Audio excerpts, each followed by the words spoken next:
Glória a Deus. Parecendo a Rede Globo aqui, né? Dá 3, 2, 1 e começou. De certa forma isso deixa a gente mais apreensivo, né? Ao mesmo tempo deixa a gente mais preparado. A gente pode encarar de duas formas, né? Um copo meio cheio e um copo meio vazio. Vamos ficar de pé? Vocês estão lindos. Fala para a pessoa mais próxima que você tenha confiança de falar isso para ela. Você está lindo, você está linda. Que sorriso bonito. Eita nós.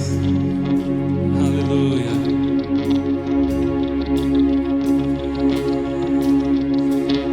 Vou pedir você para me ajudar assim, ó. A gente colocar diante do Senhor a nossa vida. Eis-nos aqui, Senhor, para te adorar. Diante do inimigo, diante das nossas dificuldades, colocamos a nossa vida diante do Senhor. Amém? Essa canção diz: levanta um aleluia.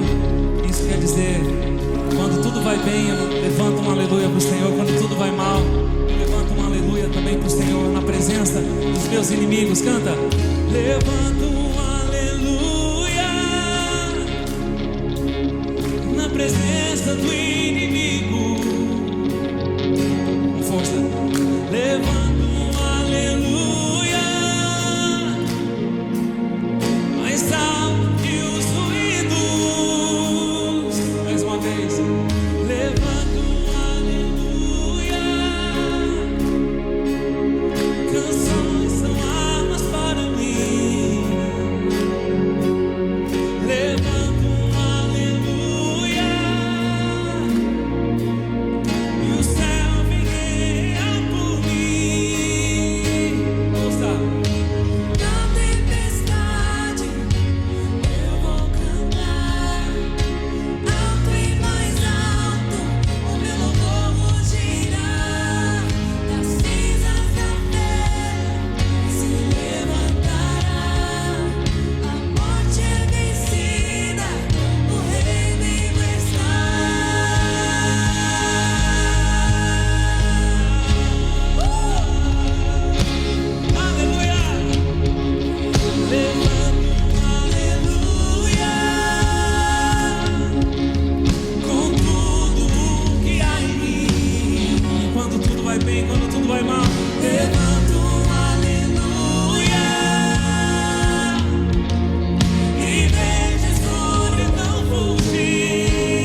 gente encarar de frente e levantando louvores e adoração ao Senhor, principalmente quando as coisas não estão bem. A outra forma, sabe qual é? Pergunta para a pessoa do teu lado, sabe qual é? É você dando ações de graça, agradecendo ao Senhor. Me ajuda nas palmas.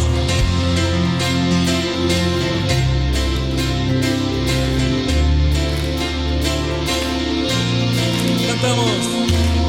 Eu te agradeço, Deus, por se lembrar de mim e pelo seu favor e o que me faz. Eu vivo pela fé e não vacilo. Eu não paro, eu não desisto. Diga, igreja.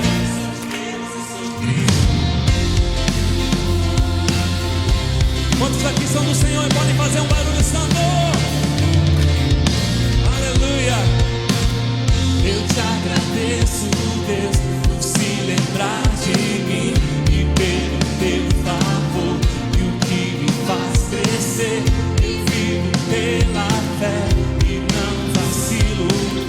Eu não paro, não desisto. Eu sou de Deus, eu sou de Cristo. Você mudou a minha história e fez o que ninguém podia imaginar. Você acreditou que isso é tudo. Só vivo pra você. Não sou do mundo, não. A honra, a glória, a força e o louvor a Deus e o levantar das minhas mãos é pra dizer que te pertenço, ó Deus. Faz barulho diante do teu Deus.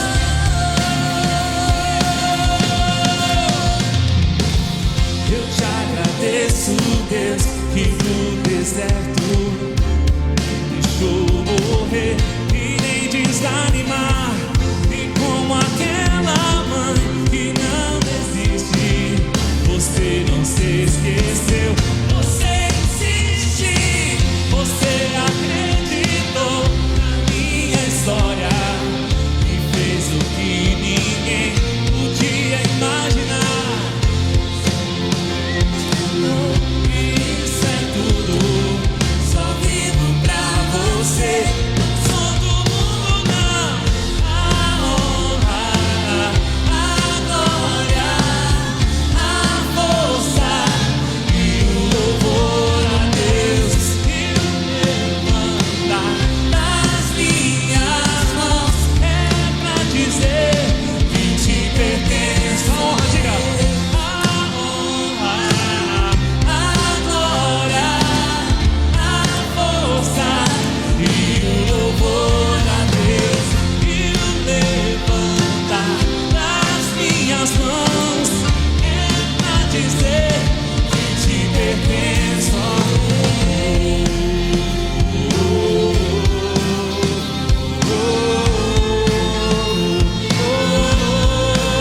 Levanta tua voz.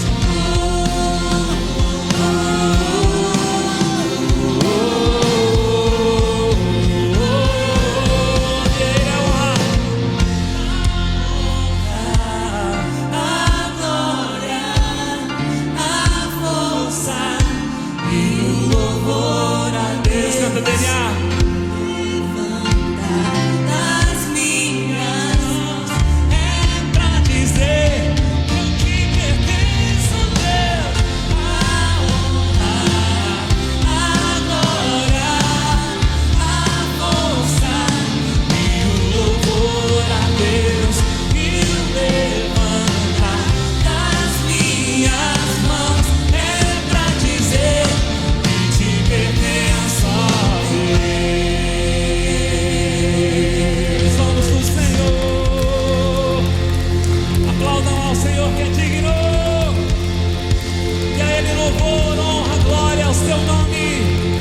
Glória ao teu nome, Senhor. Aleluia, aleluia, aleluia. Vamos encher essa casa de louvor ao Senhor. Deixa eu orar com as crianças. Tome assento por um momentinho. As crianças que vão pro departamento, venham aqui orar comigo rapidinho. Aproveitar esse momentinho de contato que eu tenho com a garotada da nossa igreja. Senta aqui pertinho de mim. Olha só quanta gente bonita. Ei, bem-vindos. Olha só quem está aqui. Olha só, mamãe, já arranquei meu crachá. Já estou feliz aqui. Olha só o tamanho. Tudo bem, João? Bem-vindo, Vanessa. Que gostoso, criançada. O futuro desse país, o futuro do mundo está aqui.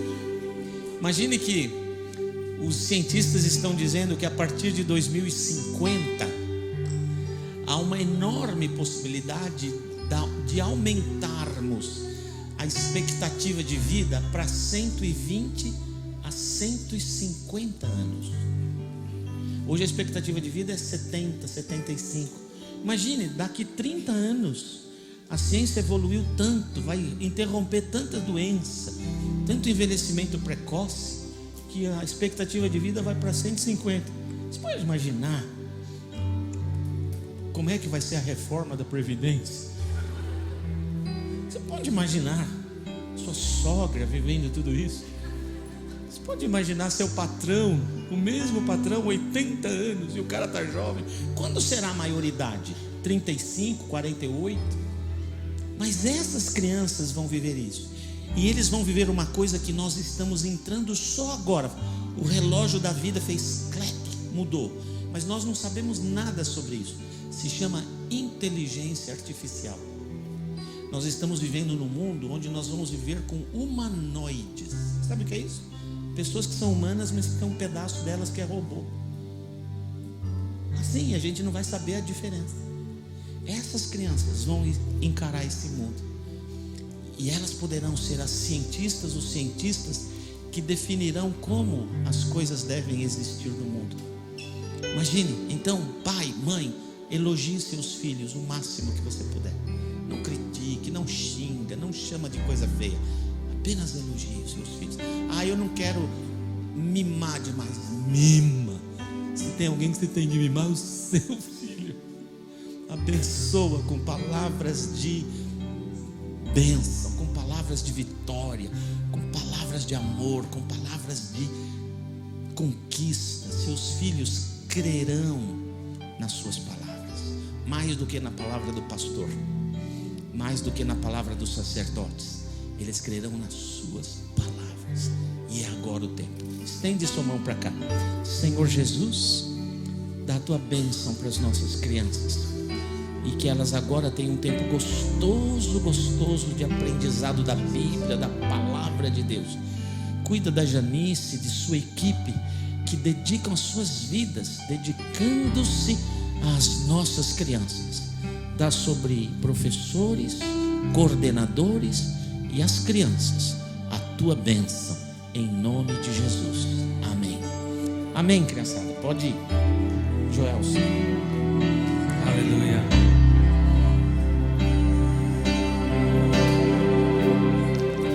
Você é bem-vinda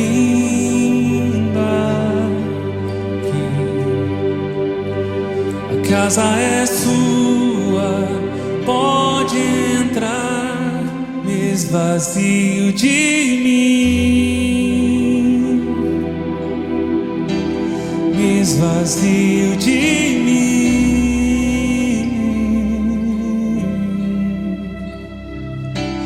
Sopra o teu vento aqui, toma o teu trono, vem reinar. Nós queremos te ouvir,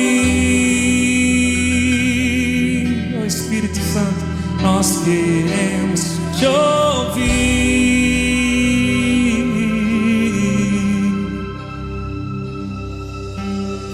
Essa casa é sua casa, nós deixamos ela pra você,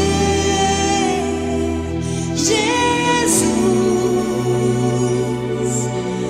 Essa casa é sua casa, nós deixamos ela pra você, Jesus. Essa casa é sua casa, nós deixamos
toda honra, de toda glória.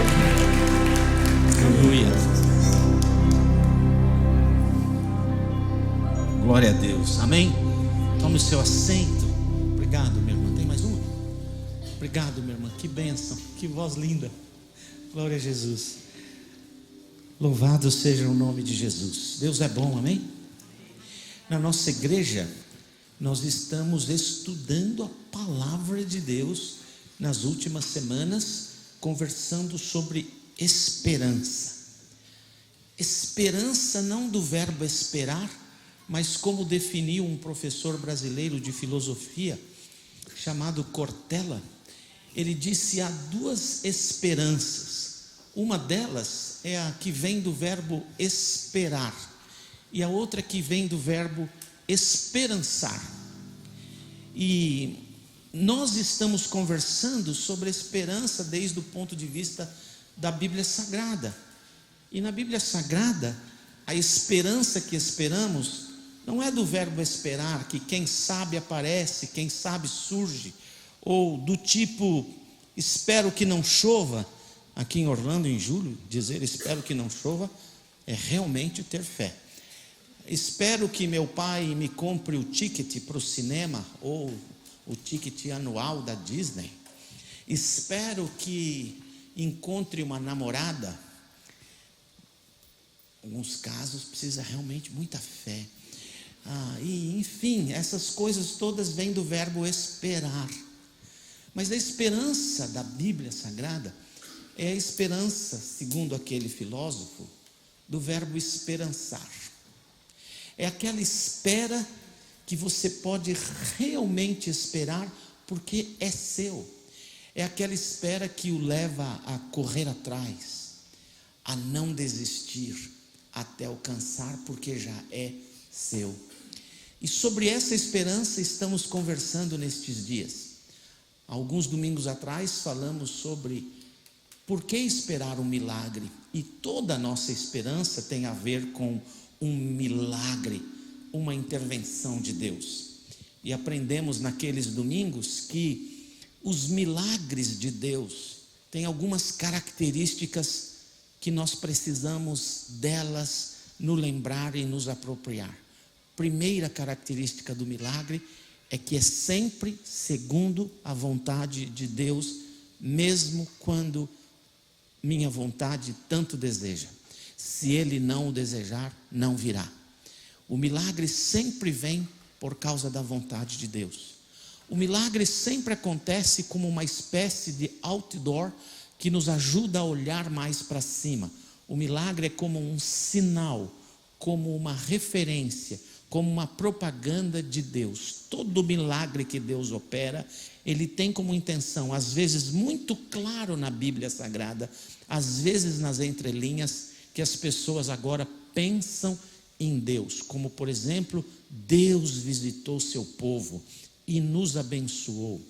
Todo milagre é uma tentativa de Deus de tirar os nossos olhos desta vida e enxergarmos o Senhor. Todo milagre é uma intervenção sobrenatural de Deus no natural da nossa vida. Milagre é uma ação extraordinária de Deus no ordinário da nossa existência. Estamos vivendo a vida e desenrolando a vida de maneira natural.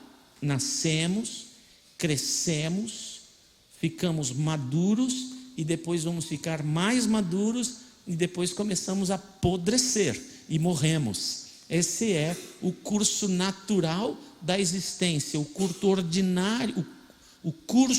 ordinário da vida. Quando um milagre vem, Deus interrompe o curso ordinário das coisas, mexe o que precisa ser mexido, devolve aquilo que precisa ser devolvido no corpo e na vida ou nas circunstâncias de algumas pessoas e devolve as pessoas ao curso natural da vida. Não fosse assim, Talita estaria viva até hoje, o filho da viúva estaria vivo até hoje, Lázaro estaria vivo até hoje, e a filha de Jairo estaria viva até hoje. Talita, a mesma pessoa. Eles estariam vivos porque uma intervenção milagrosa de Deus é somente uma parada no curso natural da existência, resolve o que precisa ser resolvido e devolve aquela vida ao curso natural da existência. Tudo isso temos aprendido. E temos aprendido que Jesus realiza milagres extraordinários. E a nossa esperança está não em quem sabe, mas num Deus que sabe. Nossa esperança está não em puxa vida, será que? Mas na convicção de que Ele o pode. Podemos ter esperanças de milagres nas nossas vidas por causa do Deus em quem cremos, do Deus a quem servimos. Amém?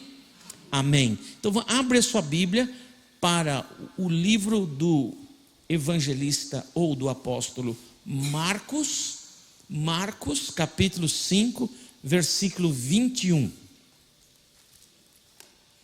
Marcos 5, 21.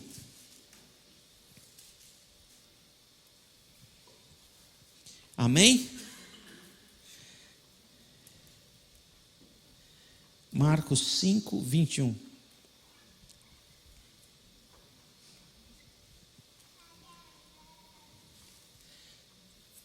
Vou ler aqui na tradução que eu tenho. Tendo Jesus voltado de barco para outra margem, uma grande multidão se reuniu ao seu redor, enquanto ele estava à beira do mar. Então chegou ali um dos dirigentes da sinagoga, chamado Jairo. Vendo Jesus, prostrou-se aos seus pés e implorou insistentemente: minha filha está morrendo, vem, por favor, e impõe as mãos sobre ela, para que seja curada e viva. Jesus foi com ele. Uma grande multidão o seguia e o comprimia. E estava ali certa mulher que havia 12 anos vinha sofrendo de hemorragia. Ela padecera muito sob o cuidado de vários médicos do SUS não tinha isso lá. E gastara tudo o que tinha, mas em vez de melhorar, piorava. Quando ouviu falar de Jesus, chegou por trás dele, no meio da multidão, e tocou em seu manto, porque pensava, é a mesma palavra para acreditava, que se tão somente eu tocar no seu manto, ficarei curada. Imediatamente cessou sua hemorragia e ela sentiu em seu corpo que estava livre de seu sofrimento. No mesmo instante, Jesus percebeu que dele havia saído poder.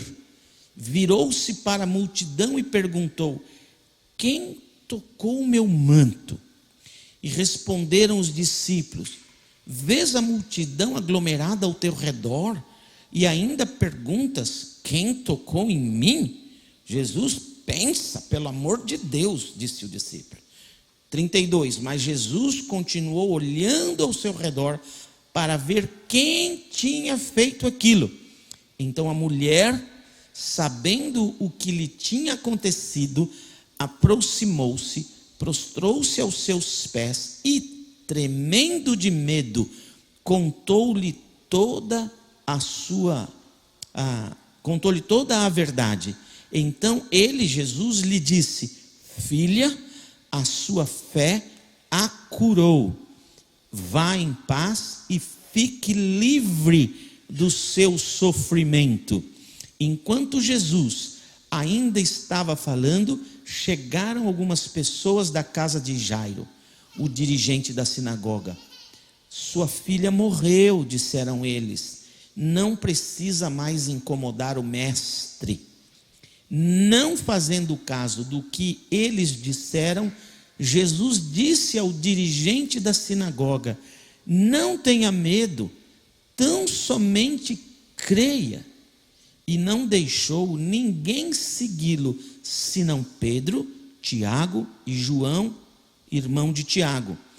Quando chegaram à casa do dirigente da sinagoga, Jesus viu um alvoroço com gente chorando e se lamentando em alta voz. Então entrou e lhes disse: por que todo esse alvoroço e lamento? A criança não está morta, mas dorme. Mas todos começaram a rir de Jesus. Ele, porém, ordenou que eles saíssem. Tomou consigo o pai e a mãe da criança e os discípulos que estavam com ele, e entrou onde se encontrava a criança. Tomou-a pela mão e lhe disse: Talita cumi, que significa: menina, eu lhe ordeno, levante-se. Imediatamente a menina, que tinha 12 anos de idade, levantou-se e começou a andar. Isso os deixou atônitos. Ele deu ordens expressas para que não dissessem nada a ninguém e mandou que dessem a ela alguma coisa para comer. Uau, vamos orar. Espírito Santo de Deus, essa é a sua palavra. A lemos e ela entrou nas nossas mentes, sua palavra. Mas agora a sua palavra vai se misturar com a nossa cabeça, com as tranqueiras que estão dentro da nossa cabeça. E ela corre um risco enorme de, quando sair por minha boca, já não ser mais a sua palavra. Então eu te peço, Espírito Santo de Deus, ajuda-me, a fim de que sua palavra, que entrou agora na minha mente, saia por minha boca ainda a sua palavra, e que ela, a sua palavra, possa modificar a nossa fé e fazer-nos ainda mais fervorosos, mais cheios de esperança no Senhor. Nos abençoe, a nós que estamos aqui e aos que estão nos seguindo pela internet nessa hora. É a nossa oração, no nome poderoso e forte de Jesus Cristo. Amém e amém. Amém, irmãos? Amém, irmãos? Oxa, eu estou com dor de cabeça, mas os irmãos que parece que estão hoje. Gente, olha só essa história, que coisa impressionante. Deixe-me falar algumas coisas importantes dessa história, para que possamos compreender as belezas desse trecho da palavra de Deus. Em primeiro lugar, Jesus estava em Gadara agora há pouco. Ele foi lá e libertou um rapaz que estava possesso de milhares de demônios. E quando Jesus liberta esse menino de Gadara, a cidade se reúne, o povo se reúne e o povo diz para Jesus: vá embora daqui, porque eles estavam com muito medo do que podia acontecer para eles. A Bíblia diz que Jesus virou as costas e entrou no barco, que ele acabara de descer do barco. Passaram uma noite toda numa tempestade, estava encharcado. Ele realiza o milagre nas praias de Gadara. O povo desce a praia e fala: vai embora. Ele vira as costas, não discute com ninguém, entra no barco e vai embora. Jesus é Deus. Jesus é o Criador dos céus e da terra, segundo a palavra de Deus. Ele é o sustentador do universo, segundo a palavra de Deus. E ele abaixou a cabeça, virou as costas e foi embora. Ele não discutiu. Sabe qual é o maior poder de Jesus? O poder de não usar o poder. Eu sou diferente, você é diferente. Algumas pessoas são terríveis. Elas gostam de dar uma carteirada. Eu conheci algumas pessoas que fizeram um curso de capelania porque ganhavam um badge de capelão e ficavam dando carteirada por aí. Olha quem eu sou, olha quem eu sou. Você sabe quem eu sou? Você sabe quem eu sou filho? Você sabe qual é a minha posição? Você sabe que eu sou desembargador? Você sabe que eu sou polícia? Você sabe que eu sou vereador? Você sabe que eu sou deputado? Você sabe que eu sou príncipe? Você sabe? Eu tenho muito poder. A gente tem um desejo enorme de ostentar o poder. E alguns de nós ostentam o poder que não tem. Fica pior ainda, né? Mas Jesus, que tem todo o poder nos céus e na terra, não ostentou o poder. O maior poder de Jesus é o poder de não usar o poder. E isso é muito difícil. Mas ele vai embora. E quando ele chega do outro lado, tem uma multidão esperando por Jesus, cheio de alegria, esperando por ele. Qual a lição que a gente já vai aprendendo? que você nunca vai ser amado pelo mundo inteiro. Alguns vão te odiar, outros vão te amar. Alguns vão esperar você com ansiedade, outros vão te expulsar com uma rapidez enorme. Porque ninguém consegue ser unânime nesse planeta. Não dá para agradar todo mundo. Se você quiser agradar todo mundo, você tem que usar 1.619 máscaras diferentes. E só agradou o bairro. Não dá, você tem que ser você mesmo. Quem te amou, quem não te amou, não te amou.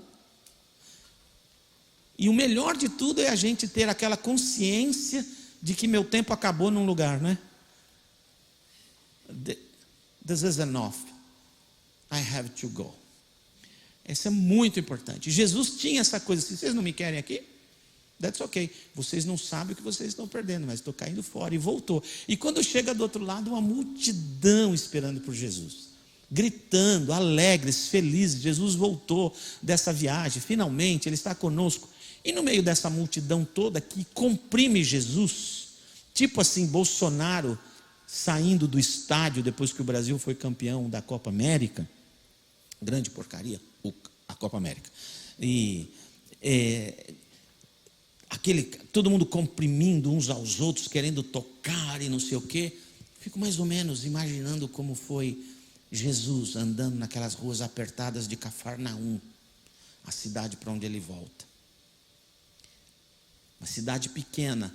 Cafarnaum é 4 vezes maior que o terreno dessa igreja, a cidade inteira. E a maior quantidade de milagres de Jesus aconteceu nessa cidade. Pedro morava nessa cidade, a sogra de Pedro morava nessa cidade. Milagres maravilhosos aconteceram em Cafarnaum, uma cidade dica de nada. Jesus volta para esse lugar e as ruas apertadinhas da cidade. Eu caminhei com a minha esposa uma vez nessa cidade de Cafarnaum, nas ruínas. E você pisar naquele lugar e todas essas histórias da Bíblia passando por sua cabeça, é algo emocionante. Quem sabe um dia nós, como igreja, faremos uma viagem para Israel, não é? Todos nós podemos ir, alguns não poderão voltar, mas todos nós poderemos ir, não é? Mas valeu a pena. E Jesus, então, quando volta para Cafarnaum, todo mundo apertadinho ali com Jesus. E no meio dessa apertação toda, chega o dirigente da sinagoga. Para vocês entenderem quem é o dirigente da sinagoga, ele era um dos homens mais importantes daquele lugar. O dirigente da sinagoga é uma espécie de presidente da sinagoga. A palavra em grego dá a entender que é um príncipe, quase um rei. Ele era o homem, por exemplo, que determinava quem podia fazer parte ou não da sinagoga. E um judeu naquele tempo só podia comprar e vender se ele fizesse parte da sinagoga. Ele só podia ter certidão de nascimento se ele fizesse parte da sinagoga. Ele só podia dar um recibo de venda ou receber um recibo de compra se ele fizesse parte da sinagoga. Ele tinha que fazer, ser expulso ou não ser aceito na sinagoga era como não ter identidade, não ter vida para um judeu. E Jairo era o cara que tomava essas decisões.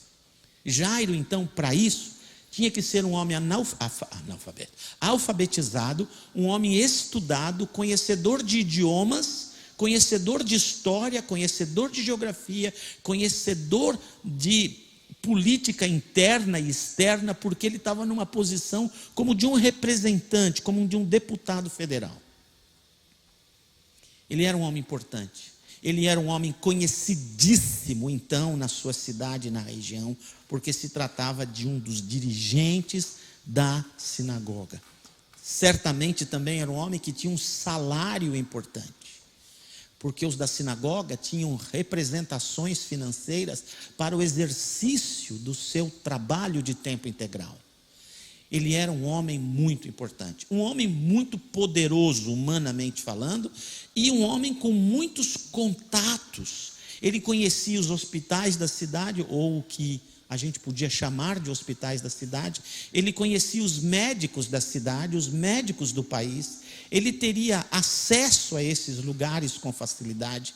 Ele tinha uma espécie de, guardadas as diferenças, proporções e tempo, um passaporte parlamentar que lhe permitia ir e vir com facilidade, com seguranças, com viagens pagas, com todo o conforto necessário, porque ele era um homem muito, muito importante. E um judeu que era um judeu de raça, um judeu de religião. Então, quando Jesus chega na cidade, Jairo vai ao encontro de Jesus e se prostra diante desse maluco, doido, varrido, como Jesus era chamado naquele tempo, Jesus de Nazaré. Esse profeta mentiroso, esse falso religioso, esse cara doido, que todo mundo diz que ele está realizando milagres por aí, ele quer perverter a religião judaica, ele quer destruir o Estado judaico, esse cara é doido. Todas as coisas que falavam de Jesus. O Jairo vai e se prostra diante de Jesus e diz: por favor, venha à minha casa. Lucas fala que Talita era a única filha de Jairo. Aqui no livro de Marcos ele não mencionou que ela era a única filha. Lucas faz questão de o fazer. Marcos, olha que engraçado, Marcos diz assim: ela sofreu demais na mão de muitos médicos. Lucas, que é médico, não fala isso, fala se ela gastou muito dinheiro com os médicos. Eu até fiz uma observação na minha Bíblia: ô Lucas, está segurando a classe aí, ó.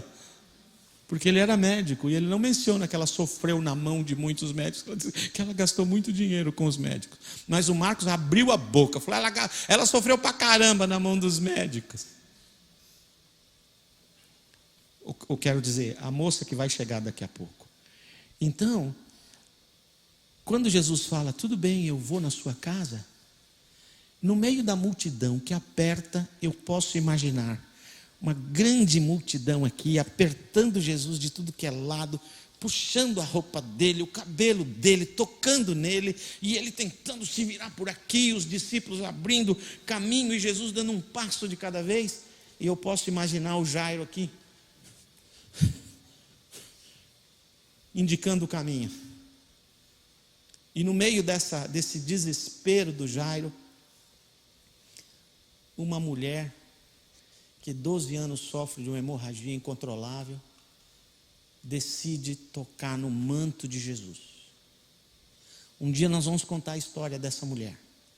Mas uma mulher que tinha os seus dias naquele tempo, ela era obrigada a se isolar da sociedade enquanto tinha os seus dias. Os seus dias, ela tinha que se recolher. Ela não podia tocar em nenhum homem. Ela não podia tocar sequer nos seus filhos, nem ir a uma festa, nem ir ao mercado, nem ir à vila do lado, nem fazer compras, nem receber uma amiga em casa, porque ela estava nos seus dias, que naquele tempo se chamava de imundícia. Era ruim para uma mulher naquele tempo. Vocês tinham que dar graças a Deus por todas as opções que existem na farmácia. Imagine, não uma semana por mês, mas um ano inteiro. Imagine, não um ano só, 12 anos de reclusão, de ser conhecida como a suja, como a imunda, como a que tem que ser excluída de tudo e de todos. Esta mulher, de maneira escondida e temendo, porque se ela tocasse no homem sendo imunda, ela poderia padecer até de morte. Mas ela pensa: se eu tão somente tocar, serei curada. O toque da fé. E quando ela tocou, ela sente no corpo dela que algo aconteceu. Eu tenho certeza, algo aconteceu. E ela vai se encolhendo num canto, mas no momento em que ela toca em Jesus, Jesus fala: pera aí, rapaziada, é o seguinte, alguém tocou em mim. O Pedro fala: Jesus, tingiu o cabelo, Jesus, o que aconteceu? Todo mundo te apertando, como é que o senhor fala alguém tocou em mim? Já arrancaram metade da sua roupa aí nesse caminho. Você está descabelado de tanta gente que tocou em você. Como é que é isso? E Jesus fala: não, saiu poder. Lucas dá a entender que Jesus olha para ela e fala assim: quem tocou em mim? Então ela, com muito medo, se prostra diante de Jesus e confessa: eu tinha esse corrimento, mas quando eu toquei em você, parou. E a cidade para nesse momento. Por quê? Porque eles acreditavam que um sacerdote não podia tocar em nada que está apodrecendo, senão ele ficava interrompido, incapacitado de exercer o seu ministério naquele momento. Ele precisaria alguns dias de purificação para voltar ao ministério. Pode imaginar o desespero do Jairo? Não, minha filha morrendo, essa mulher imunda toca em Jesus, ele vai ficar 4 ou 5 dias purificando, tomando banho, até ele poder voltar, minha filha já era. Imagina o desespero do Jairo. Eu acho que passou na cabeça do Jairo: pô, para que você quer saber isso agora? Resolve a minha vida, depois você volta e acerta essa situação. Afinal de contas, o que é prioridade para você, Deus?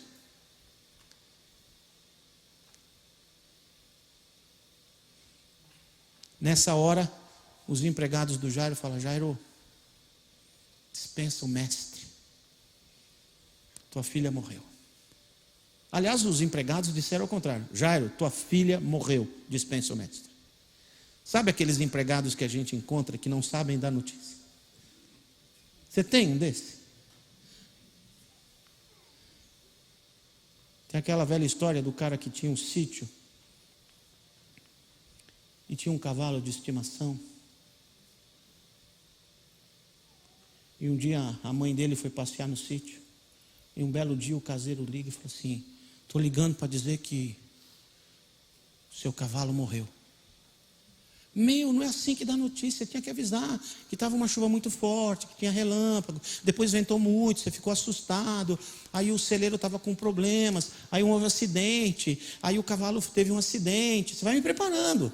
Depois você, aí lá no final da história você fala, sabe? A mesma coisa se tivesse acontecido alguma coisa com o meu papagaio.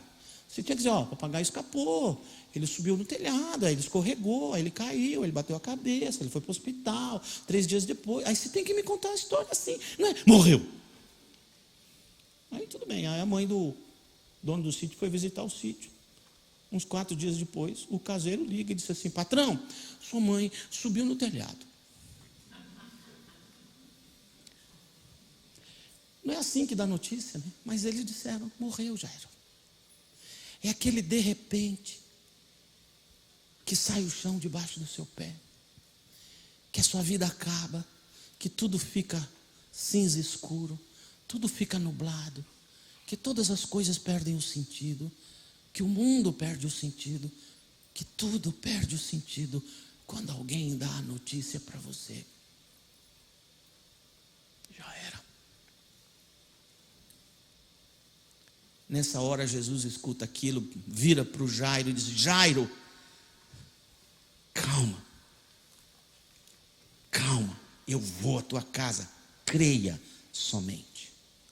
Eu não sei se o Jairo creu, mas Jesus foi à casa. Quando chegou lá já tinha um alvoroço, gente chorando, gritando.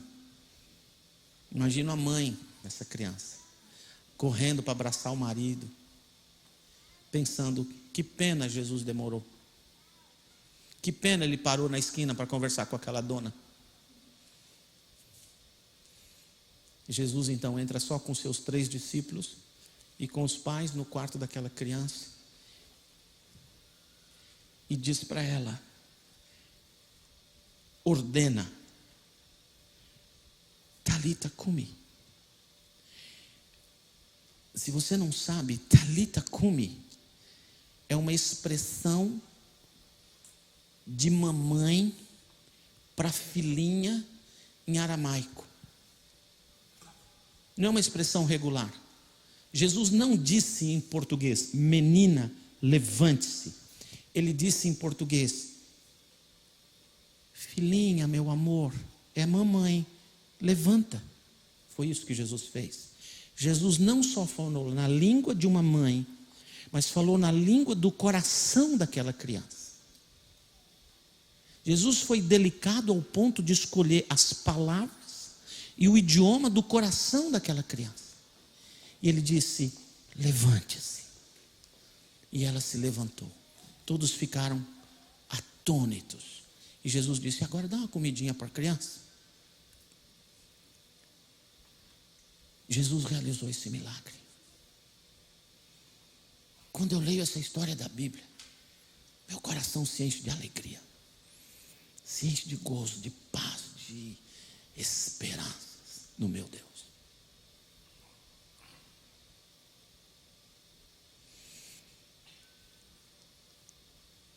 O que acontece na nossa vida quando tudo o mais perde o interesse?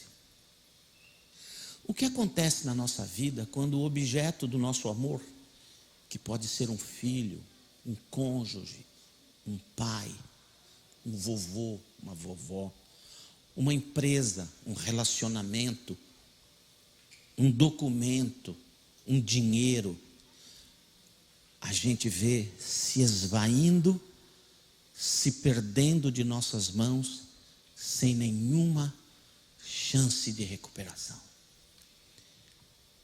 O que acontece quando tudo mais perde o interesse? Porque nessas horas descobrimos que esta coisa, que esta situação, que este emprego, que esta empresa, que este relacionamento, que este casamento, que este cônjuge, que este filho, que este pai, agora caiu a ficha que vale mais do que o mundo inteiro e eu estou perdendo. Eu fui visitar uma vez um rapaz que teve um infarto. Graças a Deus ele sobreviveu ao infarto. Mas ainda na UTI, conversando com ele, eu falei: que lição você aprende desse infarto? Ele disse para mim: Nassif, rapaz, eu não sabia o tamanho do amor que eu tenho por minha família. Eu só quero estar vivo para abraçar, para beijar, para estar com eles. Ele morrendo, pensando: eu vou perder minha família porque eu vou morrer. Conversei com a esposa dele e falei: qual a lição desse infarto? Como eu amo meu marido, meu Deus, como eu amo meu marido, eu não poderia viver sem. Às vezes, algumas pessoas não precisam, mas só passando por uma situação deste tipo de perda, é que percebem quão importante era o que ou quem você estava perdendo. E nestas horas, quando nada mais importa, você vai fazer algumas coisas que o Jairo fez. Primeiro, que se lasque quem eu sou. Sabe o que é isso? Não estou ligando para o que vão dizer de mim. Eu vou fazer o que estiver a meu alcance para salvar o objeto do meu amor. Há uns anos atrás, bastante anos atrás, talvez 31 anos atrás, eu fui pregar numa cidade chamada Belo Horizonte, numa igreja que estava em construção. Fui eu, minha esposa e nossa única filha então, de 4 para 5 anos. Descobriram a idade de minha filha, né? Quem fez continha, mas quem não fez não descobriu. E enquanto nós estávamos conversando, eu, minha esposa, o pastor, a esposa dele, no escritório dele, antes do culto, minha filha estava brincando com os 2 filhos do pastor, um casal, mais ou menos da mesma idade. De repente eu escutei pá! E um grito, um choro. Falei: é de minha filha. Que os pais conhecem até o choro dos filhos, não é? Aí nós já nos levantamos. Antes de sair, um dos filhos do pastor falou: pai, corre! A filha do pastor caiu da escada. Pensei, ela rolou a escada abaixo. Não. O que eles tinham feito? A igreja estava em construção e eles tinham feito uma torre arredondada para lá em cima pôr uma cruz iluminada, coisa assim, e podia subir numa escada dessa de ferro em forma de U, fincada na parede, no concreto, que era uma escada. E os 3 resolveram subir no telhado da igreja, mais ou menos uns 10 metros de altura, para ver as estrelas. E foi o filho do pastor na frente, minha filha no meio e a outra menina atrás. E lá em cima, quase chegando em cima, uma das mãos de minha filha escapou. E quando escapou, ela girou O que, graças a Deus, ela não permitiu que ela não derrubasse a menina que estava embaixo, mas ela veio batendo naquele túnel de concreto de pé, até acertar a cabeça no solo, e estava lá desacordada, ensanguentada. Quando eu vi aquela cena, eu não sabia nada que quando a pessoa está inconsciente, você não pode mover a pessoa. Eu não sabia disso, porque se tem um problema de coluna, coisa assim, eu podia estragar, piorar a situação. Eu não sabia, eu simplesmente virei minha filha, peguei no colo, comecei a chacoalhar, acorda, acorda, jogaram água na cara dela, acorda, acorda, eu não sabia. Aí corremos para o pronto-socorro. E naquela época, um partido político no Brasil tinha insuflado uma, não sei se é assim que fala, uma greve geral, e só tinha um pronto-socorro na cidade funcionando. Quando nós chegamos, eu cheguei com a minha filha no colo, e o guardinha que atende as pessoas, é legal no Brasil, né? Tem um guardinha que diz se você vai morrer ou não, que hora que você entra, é muito legal lá, o cara faz medicina e toma essas decisões para a gente. E aquele guardinha disse, fim da fila. Eu falei, não, minha filha está morrendo, olha aqui, olha como ela está, né? E ele disse, olha, meu filho, todo mundo aqui está morrendo, fim da fila. Eu falei, o que eu posso fazer é pegar os seus documentos e deixar com a secretária. Eu falei, não, deixei lá na igreja, não tenho nada. Ele falou, fim da fila. Aí eu falei, tudo bem. Quando ele disfarçou, eu entrei correndo com ela, meti o pé na porta do hospital e comecei a gritar, socorro, socorro, socorro. Gritava correndo para dentro do hospital. O segurança veio atrás de mim, o tal do guardinha, aí não sei o quê. Aí veio o enfermeiro, olhou a minha filha, pegou do meu colo, levou lá para dentro. E o cara falou, você tinha que ir no final da fila. Eu falei assim, eu vou agora.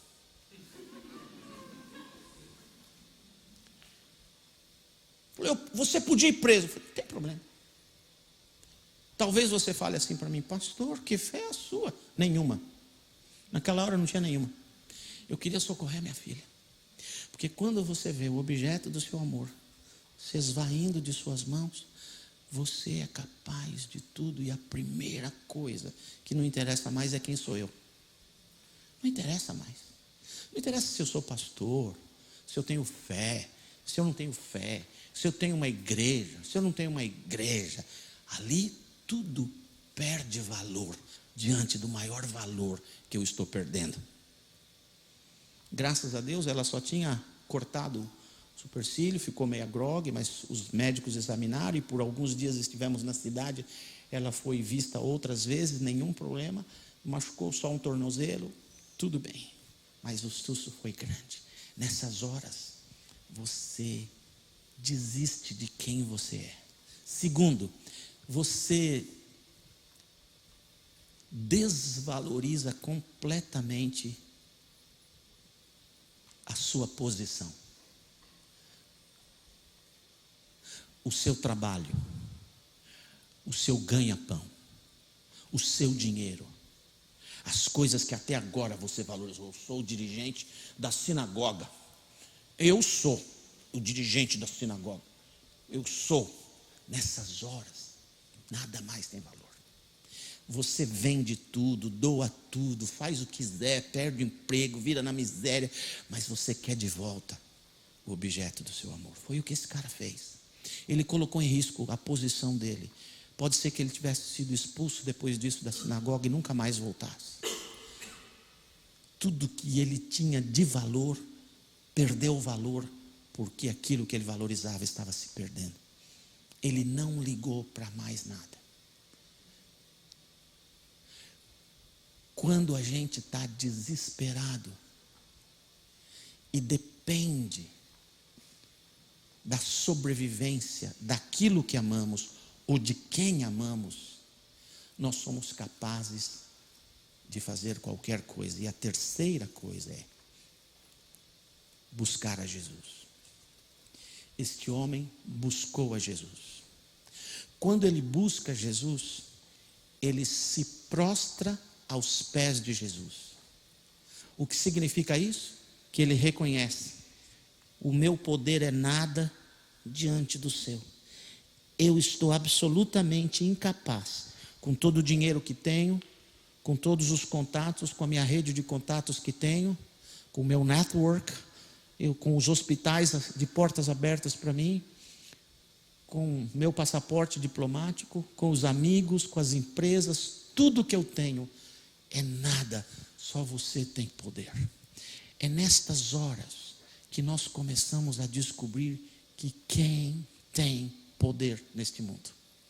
E este homem se prostra diante de Jesus Cristo e pede: por favor, cure a minha filha, a minha única filha, senão ela morrerá. O que está escrito na Bíblia? Cure minha filha para que ela viva. Por quê? Porque a doença era mortal.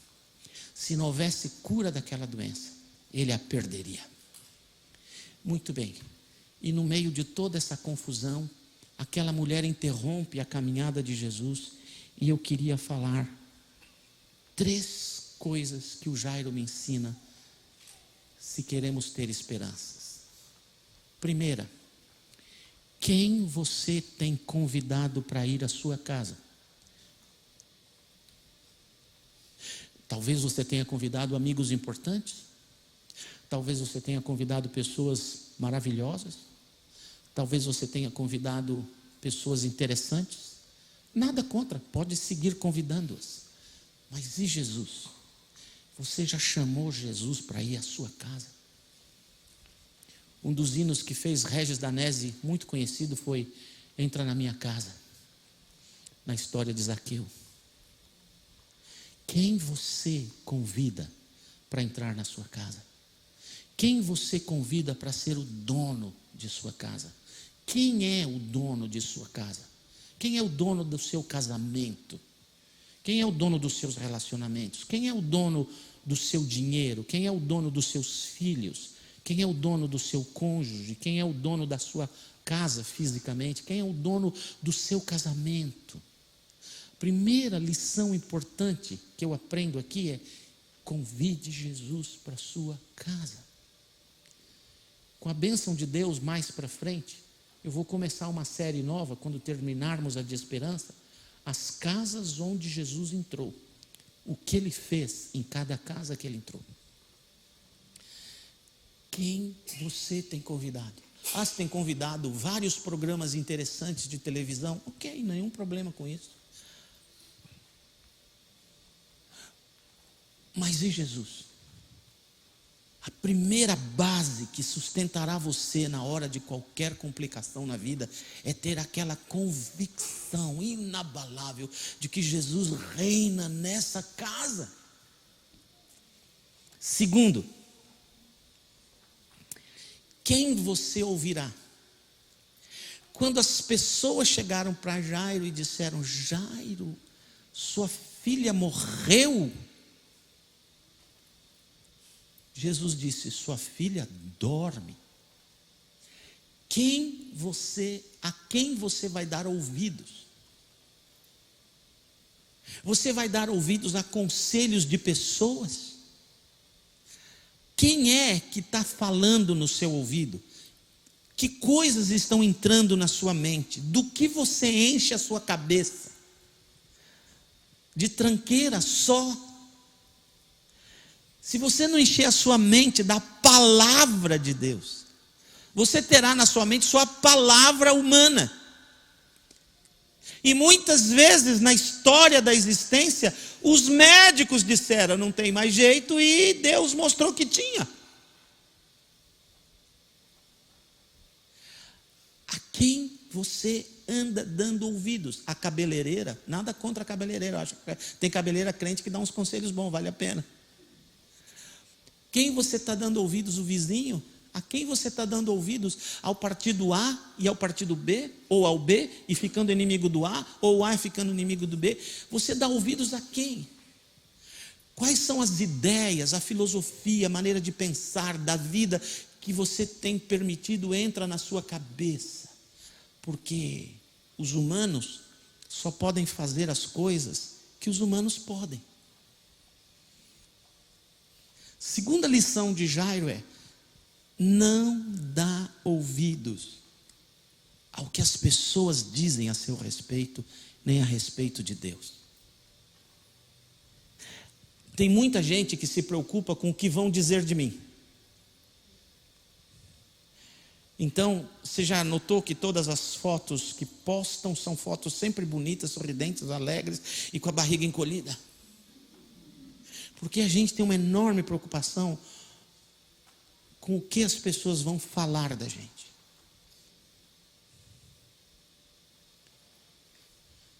A gente posta as coisas para mostrar para os outros que nós não amamos, que nós estamos melhores do que eles. A gente às vezes posta as coisas para mostrar para os outros que nós somos vencedores, que nós estamos num patamar diferente. Quais são as motivações? Algumas pessoas postam porque têm a alegria de postar histórias de suas vidas. Pode fazer, não tem nenhum problema. Mas o que está atrás? O que estão pensando de mim? Que pobre que você é. Que pequeno que você é. Que pequenininha. Algumas pessoas, outro dia me procuraram. Faz tempo, quando eu era pastor de uma outra igreja, me disse assim: Nassif, eu estou muito preocupado. Porque, eu não sei o que o diabo está pensando de mim. Eu falei: sério? Você não sabe? Eu também não. Eu tenho medo que ele me acuse do meu passado. Eu falei assim: é? Ele vive fazendo isso comigo. E como você resolve? Eu acuso ele do futuro dele. Ele fala assim para mim: Nassif, teu passado é ruim. Eu falei: o teu futuro é que é ruim, tu vai para o inferno. Meu passado já foi resolvido em Jesus. Agora você não, você vai para o inferno. Tem gente que tem medo do que o diabo pensa, mas não tem medo do que Deus pensa. A gente é que tem medo do que Deus pensa e não do que o diabo pensa. Quem você convida para entrar aqui?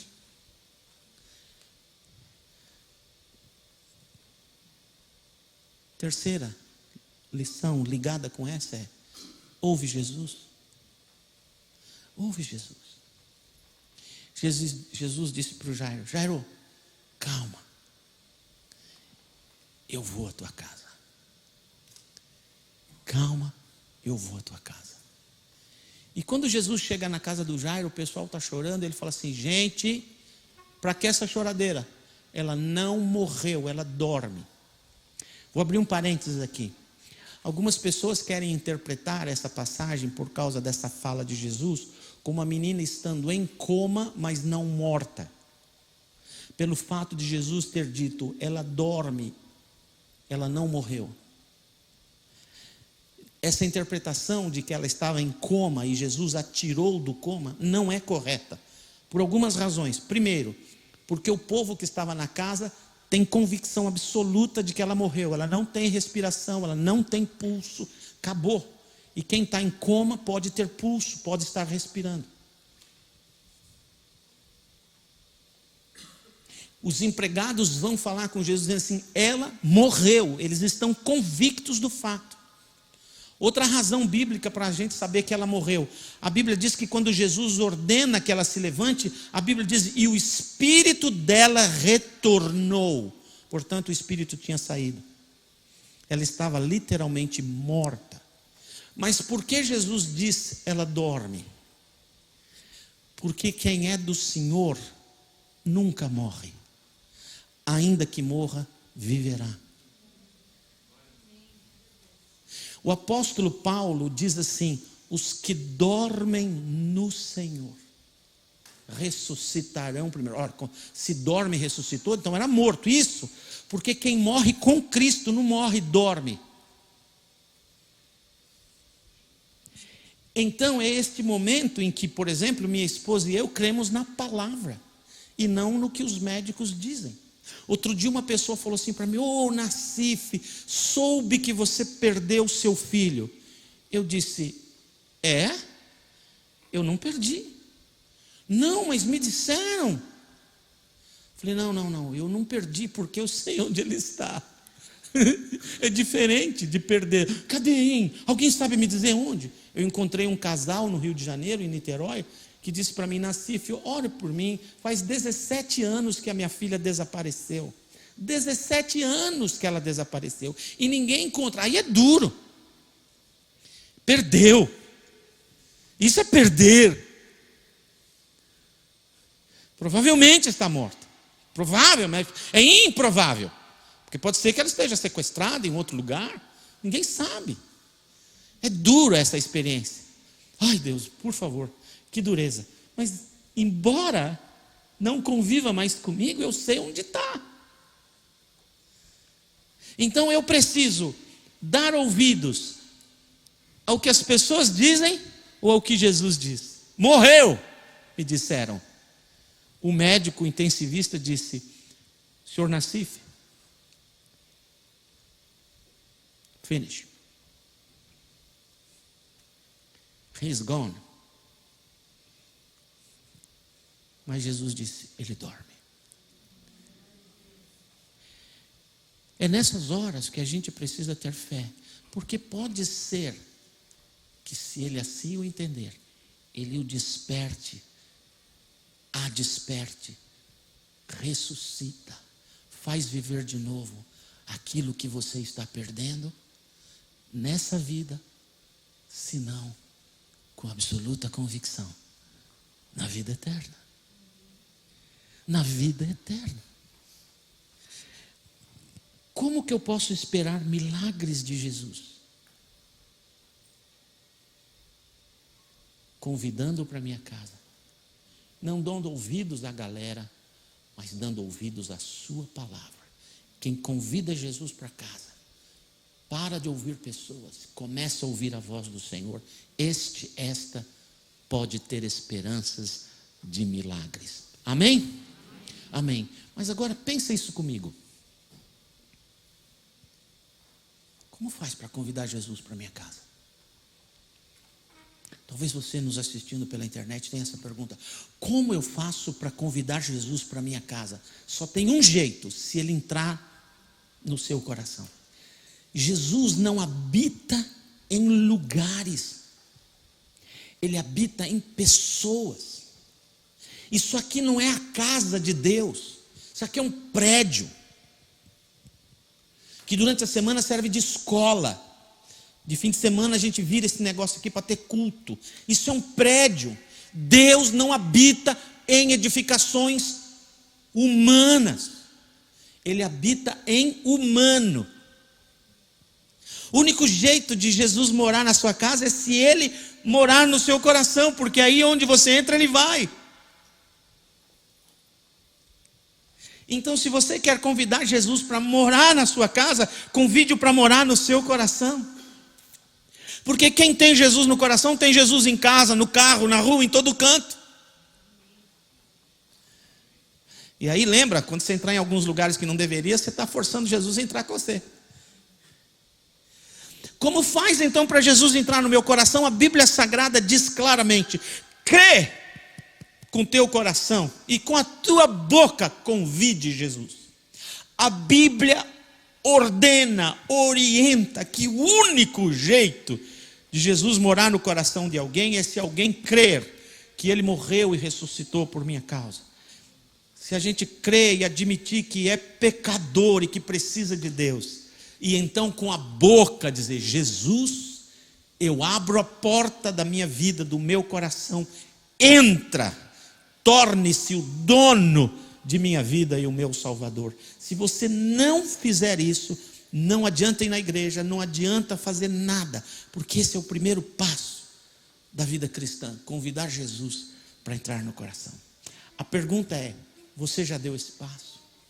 Você já deu esse passo uma vez na sua vida? Em algum lugar da sua história, da sua existência, você disse: Senhor Jesus, eu abro a porta do meu coração e eu te convido, entra, com as suas palavras, do seu jeito. Ouve um dia, se ouve você vai lembrar. Se você não sabe, não sai daqui com a dúvida. Faz isso hoje, faz isso agora. Como eu faço? Simplesmente me colocando diante de Deus, e para não ver mais ninguém nessa sala, eu fecho os meus olhos. Todo mundo desaparece quando eu fecho os olhos. Eu fecho os meus olhos e digo: Jesus, eu creio, entra no meu coração, torne-se o dono de minha vida, meu Salvador. Quando você faz isso, com estas simples palavras, Jesus Cristo, através do Espírito Santo, entra no seu coração. E Ele te dá 4 presentes maravilhosos. Primeiro, Ele perdoa os seus pecados. Segundo, Ele te dá uma nova vida nessa vida. Terceiro, Ele te dá a luz. Ele diz: quem me recebe, recebe a luz, porque eu sou a luz do mundo e jamais andará em trevas. E quarto, a vida eterna lá no céu. Amém? Então agora eu vou convidar a igreja para fechar os olhos, por favor. Todos nós. Fechar os nossos olhos.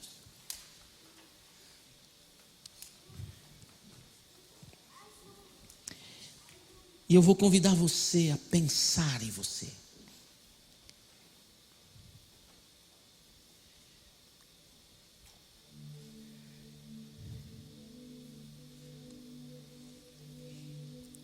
Você já convidou Jesus para entrar na sua vida, na sua casa, na sua existência, no seu casamento, no seu relacionamento, nos seus negócios? Já houve um dia lá atrás em que você disse: Jesus, é verdade, sou pecador ou pecadora. Eu creio que você morreu na cruz por mim, mas agora eu abro a porta do meu coração e eu te convido para entrar. Entra em minha casa, por entrar em meu coração. Se você nunca fez, eu vou falar uma oração simples, e você repete atrás de mim, aí de onde você está. Solta a sua voz baixinho, suficiente para você ouvir a sua voz. Por quê?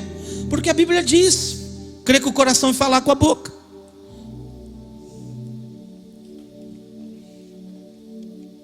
Então, se você puder,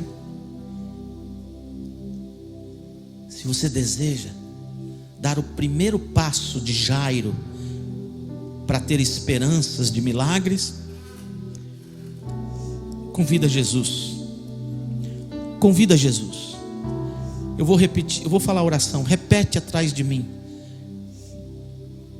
Senhor Jesus. Se você nunca fez isso, tá?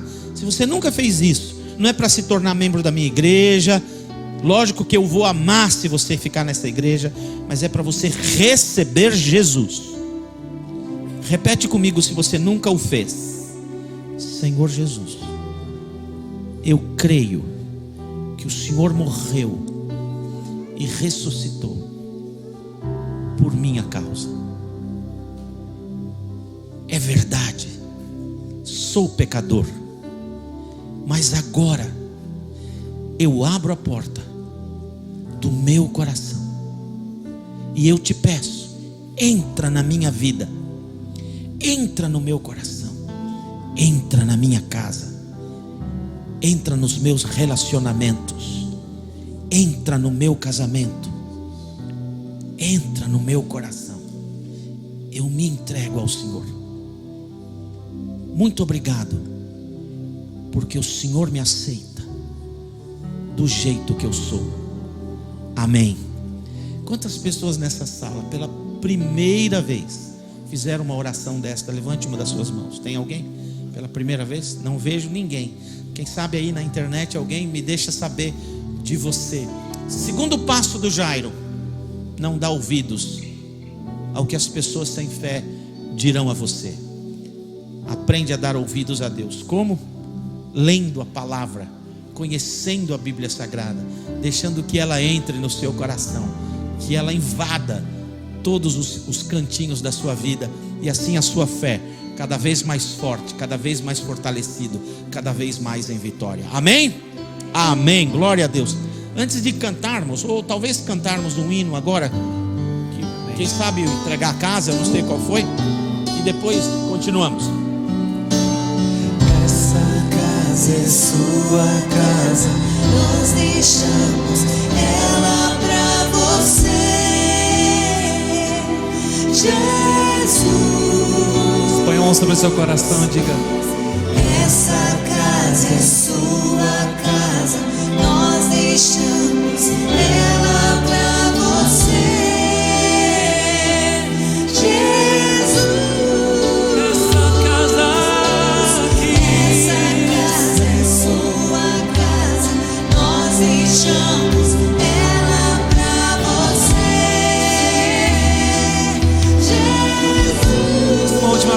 nesta casa, Senhor.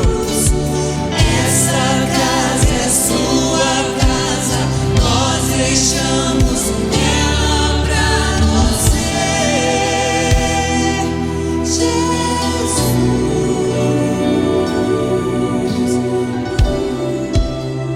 Quem são as pessoas que estão nos visitando hoje? Deixa eu ver. Pela primeira vez aqui? Bem-vindos, todos vocês, bem-vindos. Muito obrigado pela presença. Moram aqui na cidade? Não, estão passeando. Moram aonde? Fortaleza. Vocês que trouxeram esse calor para cá, então. Amarraram no avião. Tudo bem? Como é seu nome? Luca. Quantos anos você tem, Luca? 20. Prazer. E esse aqui quem é? Você é o que do Luca? Você é irmão do Luca? Quantos anos você tem? 11? 12. E o Luca? 20. Quem que briga com quem lá em casa? Quem que pega a minha bola? Você gosta de esporte, Luca? É só de assistir ou de brincar também? Você joga bola? Não. Você joga um basquete de vez em quando? É. E música, gosta? É. Que joia. Legal. Tem namorada? Deixa a gente falar isso para depois. Bem-vindos. Vanessa, esposa do João. Vanessa, fica de pé, Vanessa, só um minuto. Vanessa, para quem não conhece, ela e o João moram aqui na cidade. E Vanessa, além de tantas atividades que ela tem, ela coordena Mães de Orlando. Mães e amigas ou só amigas? Mães amigas de Orlando. E então ela conhece tudo que está acontecendo na cidade, tá? Se vocês vieram fazer enxoval de neném, fala com ela. E a Vanessa é uma das influenciadoras da nossa cidade, uma irmã em Cristo, que exerce um trabalho abençoadíssimo aqui na nossa cidade. Bem-vindos. Deus abençoe, viu? Obrigado pela presença, tá bom? Pois me lembra de dar um livro de presente para vocês, tá bom? Que joia. Olha, eu quis saber dos visitantes para dizer, não se sintam constrangidos. Nós vamos adorar o Senhor no final desse culto, cantando para Ele e adorando com as nossas finanças. Então os tesoureiros vão colocar aqui uns baldinhos aqui. Deixe-me dizer uma coisa para você. As igrejas, em geral, solicitam aos membros da igreja que dêem uma oferta na igreja. E muitas igrejas falam sobre a palavra dízimo, porque as igrejas acreditam que dízimo quer dizer 10%. Não é verdade.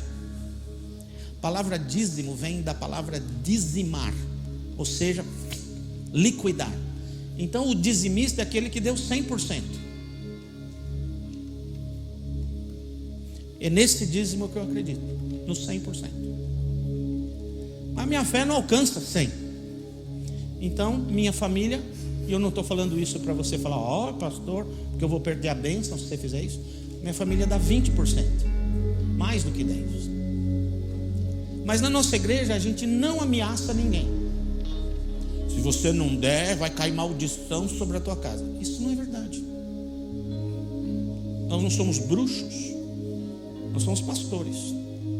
A nossa igreja também não mente para ninguém. Se você der, ó, Deus vai te levantar, te fazer importante na cidade, você vai ser cabeça e não cauda, você vai prosperar, você vai enriquecer. Que? Não está escrito isso na Bíblia. Vai ser cabeça e não cauda? Que negócio é esse? Uma cauda de chocolate é uma delícia.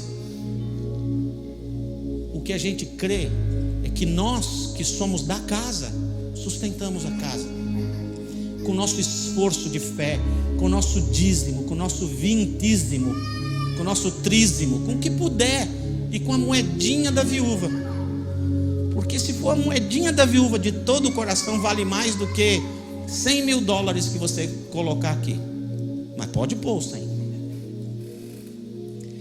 Nós pagamos aluguel desse lugar, sustentamos o pastor, sustentamos o ministério de louvor, tudo proporcionalmente.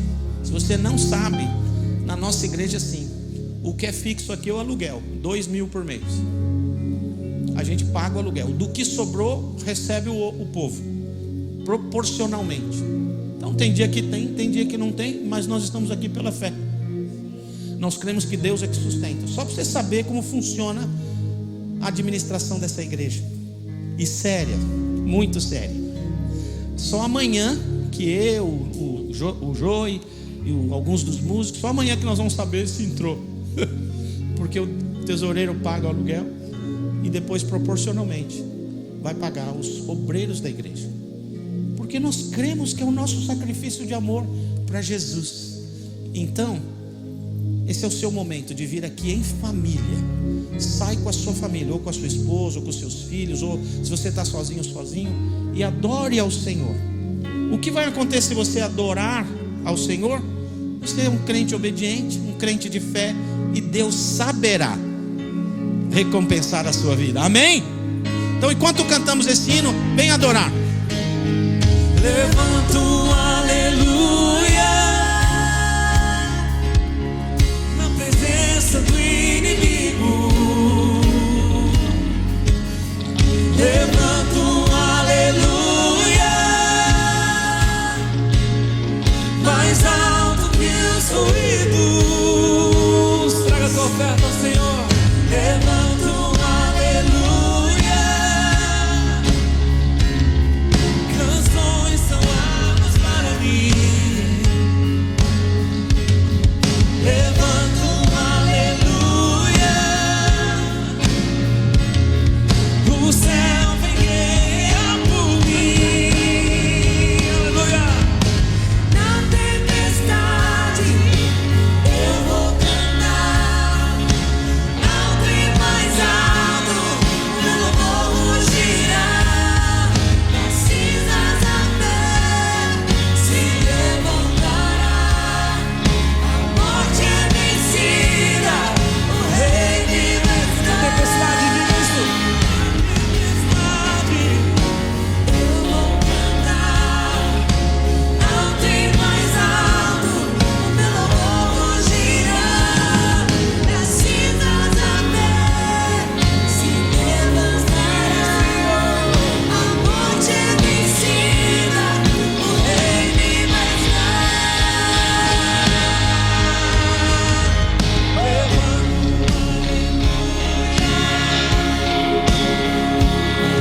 Levanta um aleluia. Diga isso. Levanta um aleluia. Levanta um aleluia. Vamos ficar de pé? Vamos orar. Talvez você tenha vindo de casa com uma necessidade muito grande. Talvez você tenha vindo de casa angustiado, ansioso.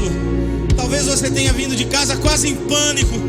Talvez você tenha vindo de casa dizendo: eu vou na igreja porque eu preciso de um milagre. Eu vou lá, quem sabe Deus faz algo hoje. Eu não sei, tomara. Mas eu creio num Deus que pode. Eu creio num Deus capaz. Eu creio num Deus todo-poderoso. Eu creio num Deus que ressuscita a Talita, que ressuscita o filho, que ressuscita o Jairo. Ele pode ressuscitar a sua vida. Ele pode ressuscitar o que se perdeu. Ele pode abençoar de novo. Ele pode devolver o que se foi duplicada, quintuplicadamente. Por isso, eu vou orar por todas as pessoas que estão com uma necessidade agora. Levante uma das suas mãos se você é uma destas pessoas que precisa de um milagre, que precisa de uma intervenção. Espírito Santo de Deus, nós estamos na sua presença. Nós te louvamos, te adoramos, exaltamos, glorificamos, levantamos o nome de Jesus, o nosso Salvador. Jesus amado, imbuído da autoridade que o Senhor me dá como ministro do Evangelho de nosso Senhor Jesus Cristo, imbuído da autoridade que o Senhor me dá como pastor dessa igreja que está começando, eu quero levantar a minha voz diante do Senhor e clamar: Espírito Santo de Deus, visita cada pessoa que tem uma mão erguida, que precisa de um milagre, que precisa de uma intervenção, que precisa do Deus Todo-Poderoso agindo. Espírito Santo de Deus, vem sobre esta vida agora, chacoalha, mexe, remexe, transforma, arruma. restaura, modifica, cura, sara, devolve, restitui, opera milagres, dá a tua bênção sobre os teus filhos, no nome poderoso, no nome forte de Jesus Cristo. Que o amor de Deus nosso Pai, que nunca acaba, que é gostoso, que é imenso, que é intenso, que é infinito, que abraça, que aconchega, que protege, que acalenta, que esquenta, que refrigera, seja sempre com o povo de Deus. Que a graça de nosso Senhor Jesus Cristo, graça que tem paciência conosco, graça que é maior do que os nossos pecados, graça que nos faz merecer o imerecido, graça que nos cerca de milagres, que essa graça seja com o povo de Deus sempre, e que a consolação do Espírito Santo, que a consolação, que o bem-estar, que o ânimo renovado, que a fé renovada, que a esperança renovada venha do Espírito Santo sobre todo o povo de Deus, hoje e para sempre. Levanta o teu aleluia, glória a Deus.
Vocês se levem paz para casa, uma ótima semana.